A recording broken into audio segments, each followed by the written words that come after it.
ಆಪಾದಮೌಲಿಪರ್ಯಂతం ಗುರುಣಾಮಾಕೃತಿಂ ಸ್ಮರೇತ್ ತೇನ ವಿಘ್ನಾಃ ಪ್ರಣಶ್ಯಂತಿ ಸಿದ್ಧ್ಯಂತಿ ಚ ಮನೋರಥಾಃ.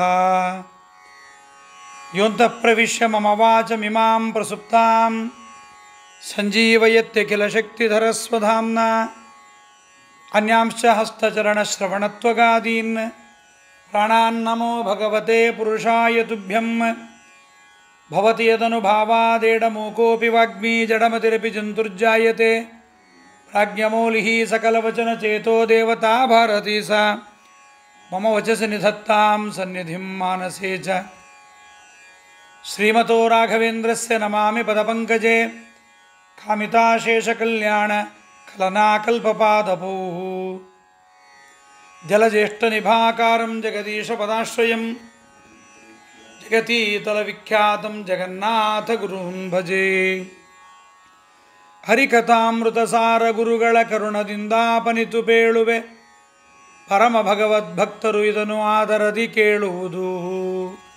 ಶ್ರೀರಮಣಿಕರ ಕಮಲ ಪೂಜಿತ ಚಾರುಚರಣ ಸರೋಜ ಬ್ರಹ್ಮ ಸಮೀರವಾಣಿ ಫಣೀಂದ್ರವೀಂದ್ರ ಭವೇಂದ್ರ ಮುಖ ವಿನುತ ನೀರಜ ಭವಾಂಡೋದಯ ಸ್ಥಿತಿ ಕಾರಣನೆ ಕೈವಲ್ಯದಾಯಕ ನಾರಸಿಂಹನೆ ನಮಿಪೆ ಕರುಣಿಪು ದೆಮಗೆ ಮಂಗಳವಾ. ಶ್ರೀ ಗುರುಭ್ಯೋ ನಮಃ. ಮೋಕ್ಷಾದಿ ಪುರುಷಾರ್ಥಗಳನ್ನು ಪರಮಾತ್ಮನ ಅನುಗ್ರಹದಿಂದಲೇ ಪಡೆಯಬೇಕೇ ವಿನಃ ಬೇರೆ ಯಾವ ದೇವತೆಗಳ ಅನುಗ್ರಹದಿಂದಲೂ ಸಾಧ್ಯವೇ ಇಲ್ಲ. ಆದ್ದರಿಂದ ಮೋಕ್ಷಮಿಚ್ಛೇ ಜನಾರ್ದನಂ ಅಂತ ಮೋಕ್ಷವನ್ನು ಕೊಡತಕ್ಕಂಥವನು ಭಗವಂತನೇ. ಆದ್ದರಿಂದ ನಾವು ಭಗವಂತನ ಕಥೆಯನ್ನೇ ಕೇಳೋಣ, ಇತರ ದೇವತೆಗಳ ಕಥೆಗಳು ನಮಗೆ ಯಾಕೆ ಅನ್ನುವ ಈ ಒಂದು ಪ್ರಶ್ನೆ ನಮಗೆ ಸಹಜವಾಗಿ ಬರುತ್ತೆ. ಶ್ರೀಮದ್ ಆಚಾರ್ಯರು ಉತ್ತರವನ್ನು ಕೊಡ್ತಾರೆ. ಚರಿತಂ ವೈಷ್ಣವಾನಾಂತೂ ವಿಷ್ಣುದ್ರೇಕಾಯ ಕಥ್ಯತೆ ಅಂತ. ಮುಕುಂದ ಭಕ್ತಿಯೈ ಗುರುಭಕ್ತಿಜಾಯೈ ಸತಾಂ ಪ್ರಸತ್ಯೈ ಚ ನಿರಂತರಾಯೈ ಅಂತ ಭಗವದ್ಭಕ್ತರ ಚರಿತ್ರೆಯನ್ನು ಕೇಳೋಣದರಿಂದ ಅವರು ಮಾಡುವ ಪರಮಾತ್ಮನಲ್ಲಿ ಮಾಡುವ ಪ್ರೀತಿ ವಿಶ್ವಾಸ, ಅವರಿಗಿರ್ತಕ್ಕಂಥ ಶ್ರೇಷ್ಠವಾದ ಜ್ಞಾನ ಭಕ್ತಿ ವೈರಾಗ್ಯಾದಿಗಳನ್ನು ನಮಗೆ ತಿಳಿಸೋದರಿಂದ ಅವರ ಅನುಕರಣೆ, ಅವರ ಅನುಗ್ರಹ ಎರಡೂ ನಮಗೆ ಬೇಕು. ಇವರ ಅನುಗ್ರಹದಿಂದಲೇ ಪರಮಾತ್ಮನ ಅನುಗ್ರಹವಾಗತ್ತೆ.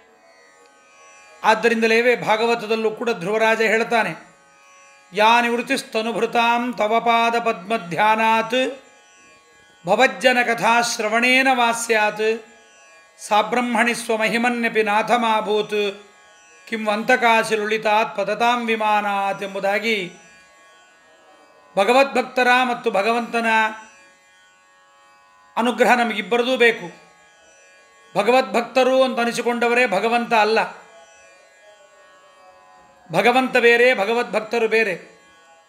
ಭಗವದ್ಭಕ್ತರ ಚರಿತ್ರೆಯನ್ನು ಕೇಳೋಣದರಿಂದ ಭಗವದ್ಭಕ್ತರಿಂದ ಉಪಾಸ್ಯನಾದ ಭಗವಂತನಲ್ಲಿ ನಮಗೆ ಭಕ್ತ್ಯುದ್ರೇಕವಾಗತ್ತೆ.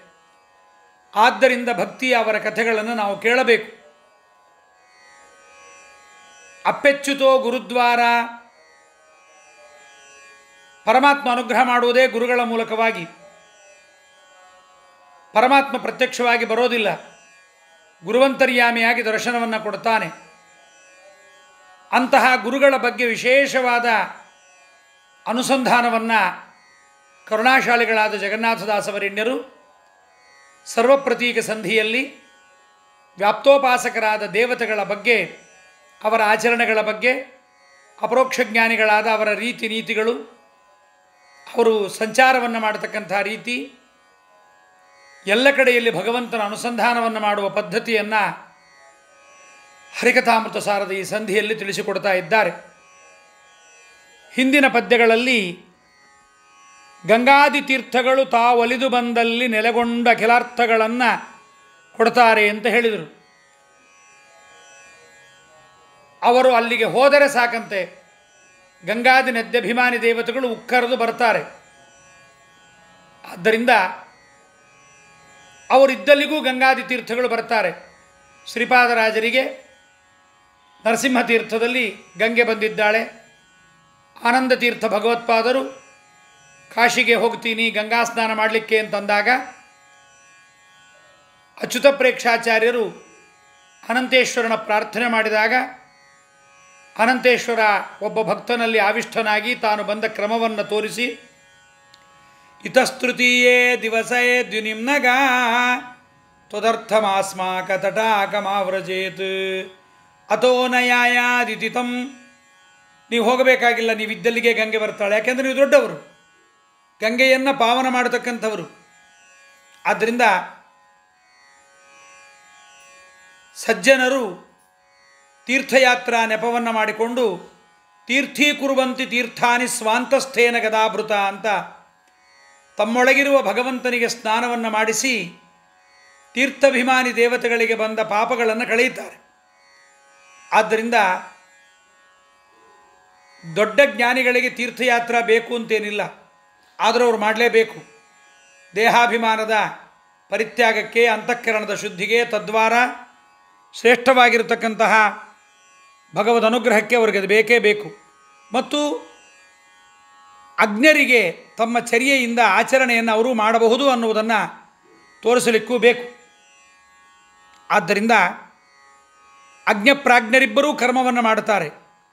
ಆದರೆ ಪ್ರಾಜ್ಞೆ ಮಾಡುವ ಕರ್ಮಕ್ಕೆ ಬಹಳಷ್ಟು ಫಲ, ಅಜ್ಞರು ಮಾಡುವ ಫಲಕ್ಕೆ ಅಷ್ಟು ಫಲ ಬರೋದಿಲ್ಲ. ಆದ್ದರಿಂದ ಮಿಂದಲ್ಲಿ ಫಲವೇನು ಮೀನು ಮೊಸಳೆಗಳಂತೆ ಅಂತ ಹೇಳ್ತಾರೆ. ಈಗ ಇನ್ನೊಂದು ಹೇಳ್ತಾರೆ ಜಗನ್ನಾಥದಾಸರು, ವ್ಯಾಪ್ತೋಪಾಸಕರು ಕರ್ಮವನ್ನು ಹೇಗೆ ಆಚರಣೆ ಮಾಡ್ತಾರೆ, ಯಾಕವರಿಗೆ ದೇವತೆಗಳು ಒಲಿದು ಪರಮಾತ್ಮ ಒಲಿದು ಬರ್ತಾನೆ, ಅವರು ಅಂದದ್ದೆಲ್ಲ ಯಾಕೆ ನಿಜವಾಗತ್ತೆ ಅನ್ನೋದಕ್ಕೆ ವ್ಯಾಪ್ತೋಪಾಸಕರ ಆಚರಣೆಯ ಕ್ರಮವನ್ನು ನಮಗೆ ಹೇಳಿಕೊಟ್ರೆ ನಾವು ಒಂದು ರೀತಿಯಲ್ಲಿ ಅವರನ್ನು ಹೀಗೆ ಮಾಡಬೇಕು ಅನ್ನುವ ಜ್ಞಾನ ನಮಗುಂಟಾಗತ್ತೆ. ಅದಕ್ಕಾಗಿ ಜಗನ್ನಾಥದಾಸರು ವ್ಯಾಪ್ತೋಪಾಸಕರು ಕರ್ಮಾಚರಣೆ ಮಾಡುವಾಗ ಫಲಾಪೇಕ್ಷಾರಹಿತರಾಗಿ ವಿಧಿ ನಿಷೇಧ ರೂಪವಾದ ಕರ್ಮಗಳನ್ನು ಅವರು ಆಚರಿಸೋದಿಲ್ಲ. ಫಲಾಪೇಕ್ಷೆಗೋಸ್ಕರವಾಗಿ ವಿಧಿ ನಿಷೇಧಗಳನ್ನು ಆಚರಣೆ ಮಾಡೋದಿಲ್ಲ, ಭಗವಂತನ ಪ್ರೀತಿ ಅಂತ ಮಾಡ್ತಾರೆ. ಆದ್ದರಿಂದ ಜಗನ್ನಾಥದಾಸರು ಈ ಪದ್ಯದಲ್ಲಿ ತುಂಬ ಗೊಂದಲಕ್ಕೀಡು ಮಾಡುವ ಕೆಲವೊಂದು ಪದ್ಯಗಳು ಹರಿಕಥಾಮೃತಸಾರದಲ್ಲಿ ಉಂಟು. ಭಗವದ್ಗೀತೆಯಲ್ಲೂ ಇಂಥ ಶ್ಲೋಕಗಳು ಬೇಕಾದಷ್ಟು ಬರುತ್ತೆ. ಅದೆಲ್ಲವನ್ನು ಗೊಂದಲವನ್ನು ಬಿಡಿಸಲಿಕ್ಕೆ ಜಗನ್ನಾಥದಾಸರು ಸರಳವಾದ ರೀತಿಯಲ್ಲಿ ವಿಧಿ ನಿಷೇಧಾಚರಣೆಗಳ ಬಗ್ಗೆ ಹೇಳ್ತಾರೆ. ವಿಧಿ ಅಂದರೆ ಏನು? ಮಾಡು ಅಂತ, ವಿಧಿಸುವುದು. ನಿಷೇಧ ಅಂದರೆ ಬೇಡ, ಮಾಡಬೇಡ ಅಂತ ಹೇಳುವುದು. ನಫಲಾಂಡುಂ ಭಕ್ಷಯೀತ, ಈರುಳ್ಳಿಯನ್ನು ತಿನ್ನಬಾರದು. ನ ಪರದಾರಾಂಗಚ್ಛೇತ್, ನಮಗಲ್ಲದೆ ಇರುವ, ನಮ್ಮ ಜೊತೆಗೆ ವಿವಾಹವಾಗದೇ ಇರುವ ಇತರ ಸ್ತ್ರೀಯರನ್ನು ಗಮನ ಮಾಡಬೇಡ.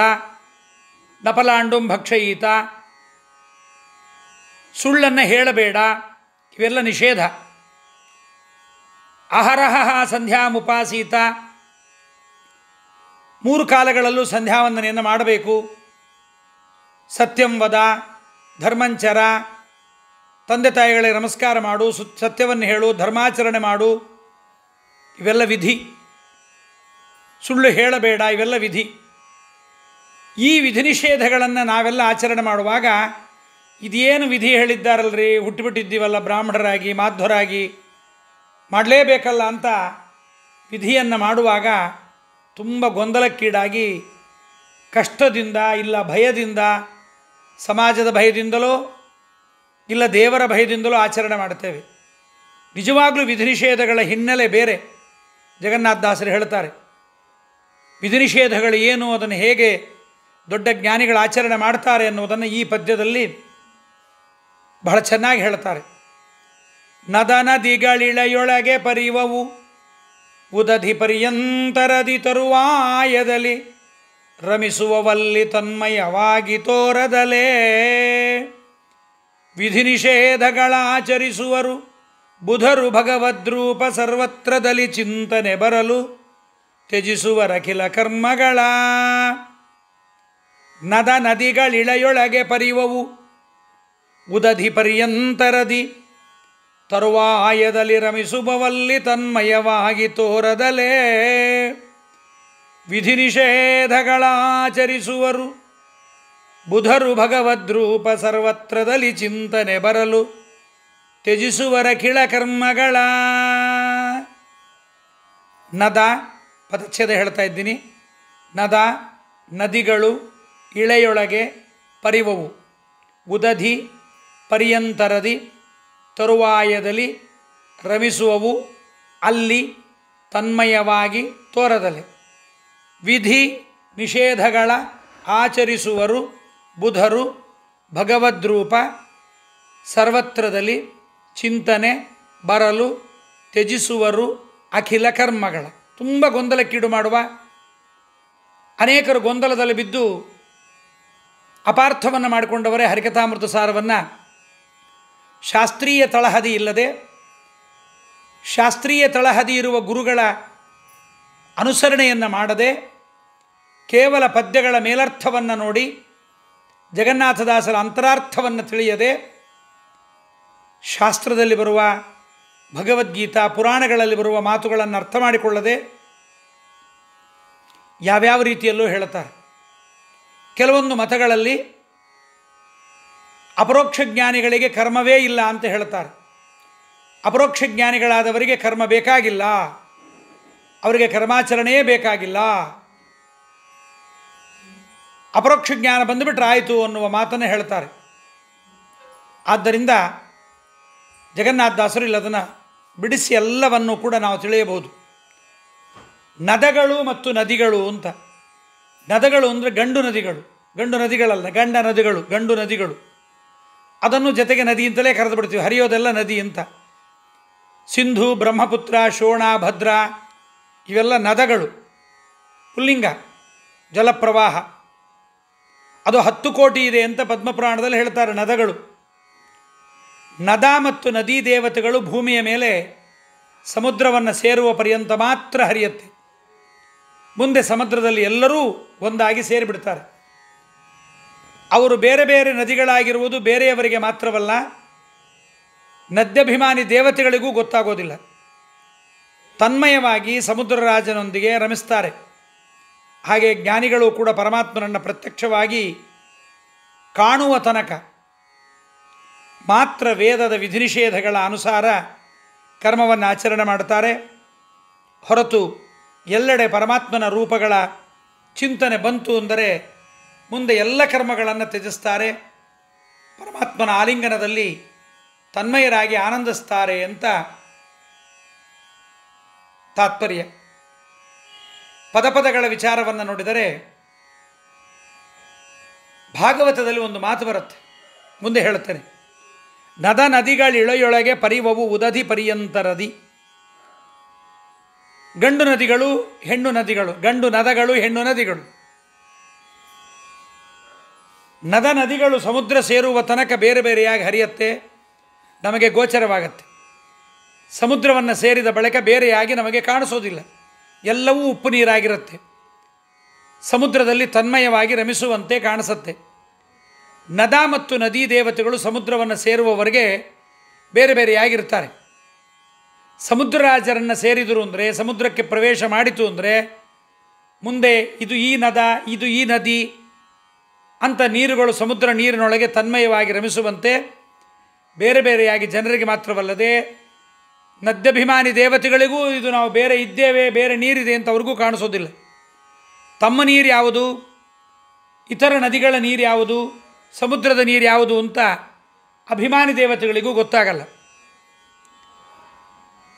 ಅಲ್ಲ, ತನ್ಮಯವಾಗಿ ರಮಿಸುವಲ್ಲಿ ಅಂದರೆ ಯಾರಿಗೂ ತೋರದಲೆ ಅಂತಲ್ಲ, ಬೇರೆಯವರಿಗೆ ಮಾತ್ರ ಅಲ್ಲದೆ ತಮಗೂ ತಮ್ಮ ನೀರು ಬೇರೆಯಾಗಿ ತೋರೋದಿಲ್ಲ ಅಂತ ಅಭಿಪ್ರಾಯ. ಅರೆ, ನದ್ಯಭಿಮಾನಿಗಳು ಅಂತೀರಿ, ಅವರಿಗೆ ಅದು ಕಾಣಿಸೋದಿಲ್ಲ ಅಂದರೆ ಹೇಗೆ? ಅದಕ್ಕೆ ಅಂತಾರೆ, ನೀರು ಸಮುದ್ರದಿಂದ ಆವಿಯಾಗಿ ಮೇಲೆ ಹೋಗತ್ತೆ, ಮೋಡವಾಗತ್ತೆ, ಮಳೆಯಾಗತ್ತೆ, ಅದರಿಂದ ನದಿಗಳು ತುಂಬಿ ಹರಿಯುತ್ತೆ. ಆ ನದಿಗೆ ಬೀಳುವ ನೀರು ಸಮುದ್ರದ ನೀರಲ್ಲ. ಮತ್ಯಾವುದದು? ಸಮುದ್ರದ ನೀರು ಉಪ್ಪು, ಮಳೆ ನೀರು ಉಪ್ಪಾಗಿರೋದಿಲ್ಲ. ನದ ನದಿಗಳ ನೀರೇ ಸಮುದ್ರದಿಂದ ಮೇಲೇರಿ ಮಳೆಯಾಗಿ ಬೀಳತ್ತೆ ಅನ್ನಬೇಕು. ಆಗ ಆಯಾ ನದಿಗಳ ನೀರೇ ಆಯಾ ನದಿಗಳಲ್ಲಿ ಮಳೆಯಾಗಿ ಬೀಳುತ್ತೆ ಅಂತ ನಾವು ಒಪ್ಪಬೇಕಾಗತ್ತೆ. ಗಂಗೆಯ ನೀರು ಗಂಗೆಯಲ್ಲಿ, ಕಾವೇರಿ ನೀರು ಕಾವೇರಿಯಲ್ಲಿ, ಬ್ರಹ್ಮಪುತ್ರ, ಸಿಂಧು, ಶೋಣ ನದಿಗಳ ನೀರುಗಳು ಅಲ್ಲೇ ಬೀಳುತ್ತೆ. ಹೀಗಿಲ್ಲದೇ ಇದ್ದರೆ ಮಳೆಯಾದಾಗ ಕಾವೇರಿ ತುಂಗಭದ್ರೆ ಆಗಬಹುದು, ತುಂಗಭದ್ರೆ ಗಂಗೆ ಆಗಬಹುದು, ಗಂಗೆ ಕಾವೇರಿ ಆಗಬಹುದು, ತುಂಗಭದ್ರೆ ಕಾವೇರಿ ಆಗಬಹುದು ಎಂಬತಕ್ಕಂಥ ಸಮಸ್ಯೆ ಬರುತ್ತೆ ನಮಗೆ. ನದಿ ದೇವತೆಗಳಿಗೆ ಸಮುದ್ರದಲ್ಲಿರುವಾಗ ತಮ್ಮ ನೀರು ಯಾವುದು, ಇತರರ ನೀರು ಯಾವುದು ಅಂತ ತಿಳಿಯದೇ ಇದ್ದ ಮೇಲೆ ಮಳೆಯಾಗುವಾಗ ಕಾವೇರಿ ನದಿ ದೇವತೆ ತನ್ನ ಕಾವೇರಿ ನೀರನ್ನೇ ಕಾವೇರಿಯಲ್ಲಿ ಮಳೆಯಾಗಿ ಸುರಿಸುವಂತೆ ಮಾಡುವುದು ಹೇಗೆ ಸಾಧ್ಯ? ತಮಗೇ ತಮ್ಮದು ಗೊತ್ತಾಗದೇ ಇದ್ದ ಮೇಲೆ ಹೇಗೆ ನೀರು ಸುರಿಸ್ತಾರೆ? ಈ ಪ್ರಶ್ನೆ ಬಂದದ್ದನ್ನು ಪ್ರಶ್ನೆ ಮಾಡಿಕೊಂಡು ಅಥರ್ವಣದ ಉಪನಿಷತ್ತಿನಲ್ಲಿ ಶ್ರೀಮದ್ ಆಚಾರ್ಯರು ಸಮಾಧಾನವನ್ನು ನಮಗೆ ಕೊಟ್ಟಿದ್ದಾರೆ. ಸ್ವಕೀಯ ಮುದಕಂ ನದ್ಯ ಸಮುದ್ರೇ ನೈವ ಜಾನತೆ ವಾಯುಸ್ತತ್ ಪೃಥಗ್ಜ್ಞಾತ್ವ ಮೇಘೇ ಕೃತ್ವ ಪ್ರವರ್ಷತಿ. ಇದೊಂದು ವಾಯುದೇವರ ಅಮೋಘವಾದ ಸಾಮರ್ಥ್ಯ. ನದಿಗಳಿಗೆ ಸಮುದ್ರದಲ್ಲಿ ಸೇರಿರತಕ್ಕಂಥ ತಮ್ಮ ತಮ್ಮ ನೀರಿನ ಪರಿಚಯವಿಲ್ಲದೇ ಇದ್ದರೂ ಕೂಡ ವಾಯುದೇವರಿಗೆ ಅದರ ಪರಿಚಯವಿರುತ್ತೆ. ಆ ವಾಯುದೇವರು ಆಯಾ ನದಿಗಳ ನೀರನ್ನು ನದಿಗಳಲ್ಲೇ ಮಳೆಯಾಗಿ ಬೀಳುವಂತೆ ಆ ಮೋಡವನ್ನು ಆ ನದಿಯ ಮೇಲೆ ಕರ್ಕೊಂಬಂದು ಬಿಡ್ತಾರೆ. ಇನ್ನೇನು ಬಂದುಬಿಡ್ತು, ನಮ್ಮ ಮನೆ ಮೇಲೆ ನೀರು ಬಂದುಬಿಡುತ್ತೆ, ಮಳೆ ಬರುತ್ತೆ ಅಂತ ಅನ್ಕೋತಾ ಇರ್ತೀವಿ.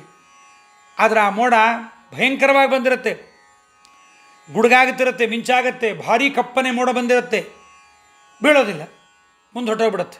ಗಾಳಿ ಬಂದುಬಿಡುತ್ತೆ, ಮುಂದೆ ಹೊಟ್ಟೋಗುತ್ತೆ.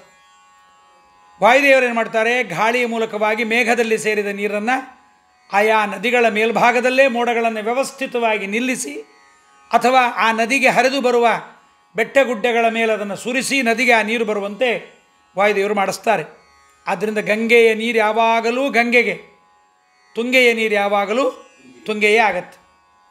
ಬೇರೆ ನದಿಯ ನೀರು ಬೇರೆ ನದಿಗೆ ಸೇರಲ್ಲ. ಆದರೆ ನಾವು ಸ್ಮರಣೆ ಮಾಡಿದಾಗ ನದ್ಯಭಿಮಾನಿ ದೇವತೆಗಳು ಗಂಗೆ ಚವನೆ ಚೇವ ಗೋದಾವರಿ ಸರಸ್ವತಿ ನರ್ಮದೇ ಸಿಂಧು ಕಾವೇರಿ ಜಲೇಸ್ಮಿನ್ ಸನ್ನಿಧಿಂ ಕುರು ಅಂತ ನಮ್ಮ ಮನೆಯ ಬಕೀಟಲ್ಲಿ ಗಂಗಾಲಯದಲ್ಲಿ ಪ್ರಾರ್ಥನೆ ಮಾಡಬಹುದು. ಇನ್ನೂ ಒಂದಿಲ್ಲಿ ಹೇಳ್ತಾರೆ, ಗಂಗಾ ನದಿಯಲ್ಲಿ ಮೈಯುವಾಗ ಕಾವೇರಿ, ತುಂಗಭದ್ರಾ, ಯಮುನಾ ಈ ನದಿಗಳ ಸ್ಮರಣೆ ಮಾಡಬಾರದು. ಬರೀ ಗಂಗೆ ಉತ್ತಮನ ಗಂಗೆ ಅವಳಕ್ಕಿಂತ ಕಡಿಮೆಯಾದ ನದಿಗಳನ್ನು ಸ್ಮರಣೆ ಮಾಡಬೇಕು. ಯಮುನೆಯಲ್ಲಿ ಸ್ನಾನ ಮಾಡುವಾಗ ಗಂಗೆಯನ್ನು, ಯಮುನೆಗಿಂತ ಉತ್ತಮವಾದ ನದಿಗಳನ್ನು ಸ್ಮರಣೆ ಮಾಡ್ಬೋದು. ಅದು ಬಿಟ್ಟು ಉತ್ತಮ ನದಿಯಲ್ಲಿ ನೀಚ ನದಿಗಳ ಸನ್ನಿಧಾನವನ್ನು ಪ್ರಾರ್ಥನೆ ಮಾಡಬಾರದು. ಆದ್ದರಿಂದ ಈ ಒಂದು ಉದಾಹರಣೆಯನ್ನು ಕೊಟ್ಟು ದಾಸರು ಹೇಳ್ತಾ ಇದ್ದಾರೆ, ಹೇಗೆ ನದಿಗಳು ಇಳೆಯೊಳಗೆ ಪರಿವವು ಉದದಿ ಪರ್ಯಂತರದಿ, ಸಮುದ್ರ ಪರ್ಯಂತರವಾಗಿ ಹರಿಯತ್ತೆ, ಅಲ್ಲಿ ಹೋದ ಮೇಲೆ ಒಂದಾಗಿ ಬಿಡುತ್ತೆ, ಅದಕ್ಕೆ ಗೊತ್ತಾಗಲ್ಲ ಅಂತ ಇದು ಉದಾಹರಣೆಯನ್ನು ಕೊಟ್ಟಿದ್ದಾರೆ, ಉಪಮಾನವನ್ನು ಕೊಟ್ಟಿದ್ದಾರೆ. ವಿಧಿ ನಿಷೇಧಗಳಾಚರಿಸುವರು ಬುಧರು. ಇಲ್ಲೊಂದು ಮಾತು ಹೇಳ್ತಾ ಇದ್ದಾರೆ ದಾಸರಾಯರಿಷ್ಟು ಹೇಳಿ, ಜ್ಞಾನಿಗಳು ವಿಧಿ ನಿಷೇಧಗಳನ್ನು ಆಚರಣೆ ಮಾಡ್ತಾರೆ. ಅಂದರೆ ವಿಧಿ ಅಂದರೆ ಮಾಡಬೇಕಾದ್ದು, ನಿಷೇಧ ಅಂದರೆ ಬಿಡಬೇಕು ಅಂತ ಈ ವಿವೇಚನೆಯನ್ನು ತಿಳಿದು ಕರ್ಮಗಳ ಆಚರಣೆಯನ್ನು ಮಾಡ್ತಾರೆ. ವಿಹಿತ ಕರ್ಮ ಮಾಡ್ತಾರೆ, ನಿಷಿದ್ಧ ಕರ್ಮವನ್ನು ಬಿಡ್ತಾರೆ. ಅಜ್ಞಾನಿಗಳಿಗೆ ಯಾವುದು ವಿಹಿತ ಯಾವುದು ನಿಷಿದ್ಧ ಅಂತ ಗೊತ್ತಿಲ್ಲ, ತಮಗಿಷ್ಟವಾದದ್ದನ್ನು ಮಾಡಿಬಿಡ್ತಾರೆ, ತಮಗಿಷ್ಟವಲ್ಲದೇ ಇದ್ದದ್ದನ್ನು ಬಿಟ್ಟುಬಿಡ್ತಾರೆ. ಯದ್ಯಪಿ ಜ್ಞಾನಿಗಳು ಕೂಡ ಮಾಡುವುದು ಹೀಗೆ, ಇದು ಇಷ್ಟ ಅಂತ ಮಾಡ್ತಾರೆ, ಇದು ಬೇಡ ಅಂತ ಬಿಡ್ತಾರೆ. ಆದರೆ ತಮಗೆ ಇಷ್ಟ ಅಲ್ಲ ಅಂತ ಇಷ್ಟ ಅಂತ ಮಾಡೋದಿಲ್ಲ. ಜ್ಞಾನಿಗಳು ಕೂಡ ಕರ್ಮವನ್ನು ಮಾಡ್ತಾರೆ, ಆದರೆ ಇದು ತಮಗಿಷ್ಟ ಅಂತ ಮಾಡೋದಿಲ್ಲ, ಪರಮಾತ್ಮನಿಗಿಷ್ಟ ಅಂತ ಮಾಡ್ತಾರೆ ಜ್ಞಾನಿಗಳು. ವೇದದಲ್ಲಿ ವಿಧಿ ನಿಷೇಧ ಹೇಳುತ್ತೆ, ಹೀಗೆ ಮಾಡು ಹೀಗೆ ಮಾಡಬೇಡ ಅಂತ. ವೇದ ಹೇಳ್ತಾ ಇದೆ ಅಂದರೆ ವೇದ ಜಡ, ವೇದ ಜಡವಾದ ವೇದ ನಮ್ಮನ್ನು ನೇಮನ ಮಾಡಲಿಕ್ಕೆ ಅದಕ್ಕೆ ಬರೋದಿಲ್ಲ, ಜಡ. ಮತ್ತು ಪರಮಾತ್ಮನೇ ತನಗಿಷ್ಟವಾದದ್ದನ್ನು ವೇದಗಳಲ್ಲಿ ವಿಧಿಸಿದ್ದಾನೆ. ಪ್ರೋತಾನಸೀವ ದ್ವಿಪದೇ ಚತುಷ್ಪದ ಅಂತ ಎತ್ತಿಗೆ ಮೂಗುದಾರವನ್ನು ಹಾಕಿ ಅದನ್ನು ಎಳಿಬೇಕು, ಎಡಕ್ಕೆ ಬಲಕ್ಕೆ. ಬಲಗಡೆ ಎಳೆದ್ರೆ ಬಲಕ್ಕೆ ಹೋಗುತ್ತೆ, ಎಡಕ್ಕೆ ಎಳೆದ್ರೆ ಎಡಕ್ಕೆ ಹೋಗುತ್ತೆ. ಪರಮಾತ್ಮ ತನಗಿಷ್ಟವಾದದ್ದನ್ನು ಮಾಡ್ರಿ ಅಂತಾನೆ, ಇಷ್ಟವಾಗದೇ ಇದ್ದದ್ದನ್ನು ನಿಷೇಧ ಅಂತಾನೆ. ಜ್ಞಾನಿಗಳೂ ಕೂಡ ಈ ವಿಧಿ ನಿಷೇಧಗಳಿಂದ ಪರಮಾತ್ಮನಿಗಿಷ್ಟ, ಇದು ಪರಮಾತ್ಮನಿಗೆ ಅನಿಷ್ಟ, ಇಷ್ಟ ಅಲ್ಲ ಅಂತ ವಿವೇಚನೆಯಿಂದ ತಿಳಿದು ತಾವು ಮಾಡ್ತಾರೆ. ಅಜ್ಞಾನಿಗಳು ಇದನ್ನು ಮಾಡೋದಿಲ್ಲ. ಆದ್ದರಿಂದ ಕರ್ಮಗಳನ್ನು ಬಿಡಲಿಕ್ಕಾಗೋದಿಲ್ಲ. ದಾಸರಂತಾರೆ, ಅದನ್ನು ಮುಂದೆ ಹೇಳೋಣ. ಪರಮಾತ್ಮ ಹೇಳ್ತಾನೆ, ಸರ್ವಧರ್ಮಾನ್ ಪರಿತ್ಯಜ್ಯ ಮಾಮೇಕಂ ಶರಣಂ ವ್ರಜ ಅಹಂ ತ್ವಾ ಸರ್ವ ಪಾಪೇಭ್ಯ ಮೋಕ್ಷಯಿಷ್ಯಾಮಿ ಮಾ ಶುಚಃ ಅಂತ ದೇವರಂತಾನೆ. ಎಲ್ಲ ಧರ್ಮಗಳನ್ನು ಬಿಟ್ಟುಬಿಡು, ನನ್ನನ್ನೇ ಆಶ್ರಯ ಹೊಂದು ಅಂದರೆ ದೇವರನ್ನು ಆಶ್ರಯ ಹೊಂದುವುದು ಒಂದು ಧರ್ಮ ಅಲ್ವೇ? ಎಲ್ಲ ಧರ್ಮ ಬಿಟ್ಟಂಗೆ ಹೆಂಗಾಯಿತು? ಅವೈದಿಕವಾದ ಪ್ರವೃತ್ತಿ ಕರ್ಮಗಳನ್ನು ಬಿಡು ಅಂತ ಅರ್ಥ. ಮತ್ತು ವಿಧಿಯನ್ನು ಮಾಡುವಾಗ ಭಯದಿಂದ ನವಿಧೇಶ್ಚಕಿತಶ್ಚರೇತ್ ಅಂತ ಮಾಡಬೇಕಲ್ಲಪ್ಪ ಅಂತ ಭಯದಿಂದ ಮಾಡೋದಲ್ಲ, ಪ್ರೀತಿಯಿಂದ ಮಾಡಬೇಕು ವಿಧಿಯ ಕರ್ಮವನ್ನು. ಏಕಾದಶಿ ಚಾತುರ್ಮಾಸ್ಯ ಲೆಕ್ಕ ಹಾಕ್ಕೊಂಡು ಇನ್ನು 12 ದಿವಸ ಮಾಡಿಬಿಟ್ರಾಯಿತು, ಇನ್ನು 8 ದಿವಸ ಆದರಾಯಿತು, ಇನ್ನು ಇದೊಂದು ದಶಮಿ ಒಂದು ಊಟ, ದ್ವಾದಶಿ ಬಂತು ಅಂದರೆ ವ್ರತ ಮುಗೀತು, ಹಾಲಿನ ವ್ರತ ಮುಗೀತು, ಕಾಫಿ ಕುಡಿಬೋದು ಅಂತ ನವಿಧೇಶ್ಚಕಿತಶ್ಚರೇತು. ಈ ವಿಧಿ ನಿಷೇಧಗಳ ಆಚರಿಸುವರು ಬುಧರು ಭಗವದ್ರೂಪ ಸರ್ವತ್ರದಲ್ಲಿ ಚಿಂತನೆ ಬರಲು. ವಿಧಿ ನಿಷೇಧಗಳ ಆಚರಣೆ ಎಲ್ಲ ಕರ್ಮಗಳನ್ನು ಮಾಡುವ ಉದ್ದೇಶ ಯಾಕೆ?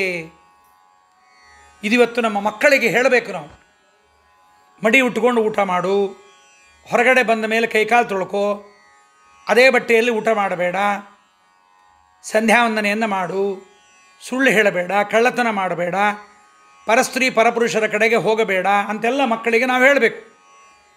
ಇದರ ಹಿನ್ನೆಲೆ ಏನು? ವಿಧಿ ನಿಷೇಧಗಳ ಹಿನ್ನೆಲೆ ಅಂತಃಕರಣದ ಶುದ್ಧಿ. ಇದು ನಮ್ಮ ಮನೆಯಲ್ಲಿ ಹೇಳಲಿಕ್ಕೆ ದೊಡ್ಡವರಿಗೆ ಪುರಾಣ ಶಾಸ್ತ್ರಗಳ ಚಿಂತನೆ ಇರೋದಿಲ್ಲ.